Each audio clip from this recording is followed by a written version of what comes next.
Alrighty guys, today I'm going to go ahead and talk about my Drift E36, and I say Drift E36 because I do have two. One I drift and one I'm going to track one day. I always want to track it, never have time or money to do that. So, talk about the Drift one today. I want to tell you guys how much I paid for it. So you can go ahead, buy your own E36, build it as a drift car, do all that fun stuff, and roll on a budget because they are dirt cheap. Let's go ahead and dive right into it. First off, the car. Paid $800 for it, bought it off a buddy of mine, got a pretty good deal on it, I would say. Has 136,000 miles on it. It's a 1998 BMW 328i. It is the two-door, which is nice, the 5-speed manual. They made a lot of manuals of the E36s, which is also nice compared to the E46s, which they made a few less of. So when I bought the car, it already had a few things done to it, which is nice. It had the diff welded. My buddy did that because he was kind of tooling around with it on the streets and in parking lot. So the diff was already welded. It had an M3 front bumper on it, which you can get one off eBay for about 110 bucks. Not too bad at all. Definitely makes the front end look a little bit more aggressive. The interior was a little bit rough, but that was all right. I was going to yank it out anyway. So the first thing I did with the car is I bought some headlights and I bought some corners for it because corners were busted out and the headlights are really bad and you can't even see with them.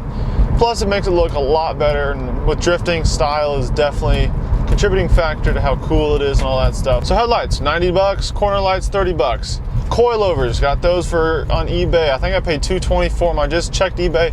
They're on sale for like $210. Got the old BRs, it's like the play on BC coilovers. They're cheap, they're stiff, they work, they lower your car. I would recommend them. I've gone 3 events on them, something like that. They haven't exploded yet, so for the cheap, for a missile car, go for it. Next thing I did was door panels. Those were the plastic that I bought at my local plastic store. I think it's called ABS Plastic. Got it off my buddy Jack Davis. Shout out Jack Davis, go give him a follow on the old IGs. Paid 45 bucks in plastic and like 20 bucks in like this dog collar stuff. Definitely a cool little mod to do to your drift car. Kind of cleans up the door panel area, makes it simple. I knocked out the glass in it because I didn't want to have to deal with the windows not rolling down because they didn't work when I bought it. I think it was some sort of module that I just didn't want to buy, so I just didn't deal with it. So door panels, 65 bucks, what it came out to. Seats, I did get some NRG bucket seats, which helped a lot. I paid 360 bucks for the pair. There's links down in the description for all the stuff I'm listing here, but I ended up going with some seat brackets and got the wrong ones, all this stuff. I was in about 400, 450. I'm just gonna say 400 because that's about what you can get them for. They come with seat brackets, which I didn't know at the time. Muffler Delete, definitely one of my favorite mods that I did because it gives it a nice rumble, and it was $30. It does help to be able to weld for the Muffler Delete though. I do have a video on the Muffler Delete. I'll put a little card here in the corner that you can check it out with.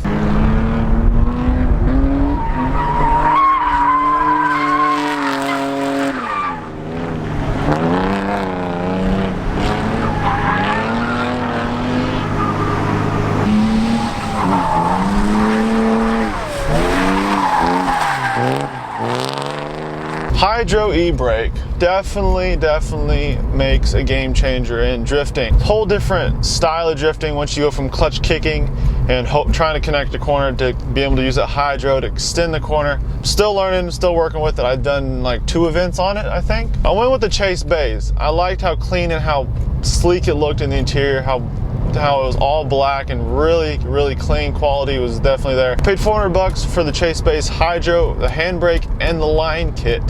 So I did get the E36 specific line kit, which was like $105, something like that. I just didn't want to worry about making lines and all that, so I just went with the kit. The nice thing about E36 is that you can get the calipers at the salvage yard. They're plentiful, they're cheap. I think I paid 36 bucks for the 2 rear calipers. You do need to get those little tabs off eBay to weld onto your knuckles. I was in that total about 440 bucks roughly. I included some fluid and all that stuff. It's also good to get new pads and rotors whenever you do that. It's not 100% necessary, but definitely recommended. Now harness, I do have a 4-point harness in my drift car. I know it's not recommended because it doesn't have a roll cage and you can get killed if the roof comes in on you. Like the 3 points allow you to move a little bit if the roof comes in on you. Paid 20 bucks for the harness. I bought it used off my buddy. You can get them on eBay for 60 bucks. I'm just gonna calculate everything that I spent on my drift car. You can definitely get deals and stuff rolling on a budget. Just gotta be patient, look for used stuff. I did get another set of wheels, which is definitely good for when you're drifting. You don't have to rely on someone having a tire changer there at the events. Paid 60 bucks for all 4 wheels. They were an old 5 Series wheels. They're cool, they definitely work. They're 15s, they're a little small, but it's all right. you can get tires for cheap. I'll talk about tires here in a second. So the grand total comes to $2,145. That is kind of a rough estimate because there's definitely fluids and stuff here and there that people don't really add in. You know, oil change can be 40 bucks. So obviously you do it yourself, but buying this stuff, it leaks ATF left and right, so you have to buy a bunch of ATF. So if you are looking to get a project, it is definitely, I wouldn't say money pit, but it's definitely, you're digging something. So make sure you have a few grand to play with if you're trying to drift. Is it worth it to me? Absolutely. I love drifting. It's a great little weekend getaway thing you can go do with your buddies or by yourself or whatever even. It's a lot of fun, really cheap to get into, really cheap to get out of if you really need to. So tires, where do I get my tires at? I go ahead, oh, it's construction. There are definitely some cheap options on eBay as far as tires. I run anything from a 205 to 225. It all depends. Make sure you adjust your PSI accordingly. I'm not gonna get into all that today. I'm just kind of telling you how much I've paid for all my stuff, where do I get it. Like I said, there's links down in the description of where you want to buy all this stuff for your E36. Tires come out to about 200 bucks for all four, which isn't bad at all, about 50 bucks a tire, which is pretty darn good. So that's about it. I like to be open with you guys, show you guys how much I pay for things. I am not offended by it whatsoever. So you guys can kind of get an idea of what you can buy your drift car for. Go out there, have a great time. It's all about having great fun. Keep drifting fun, right guys? All right guys, thank you guys so much for watching. If you enjoyed this video, make sure to give it a thumbs up. If you want me to do more of these videos, talking, telling you about stuff, all this goodness right here, make sure you drop a comment down below. Let me know what you guys think. Subscribe if you want to watch all the builds. You got a lot of builds coming up. Don't worry about that. Thanks for watching again, guys. Have a good one. Take care.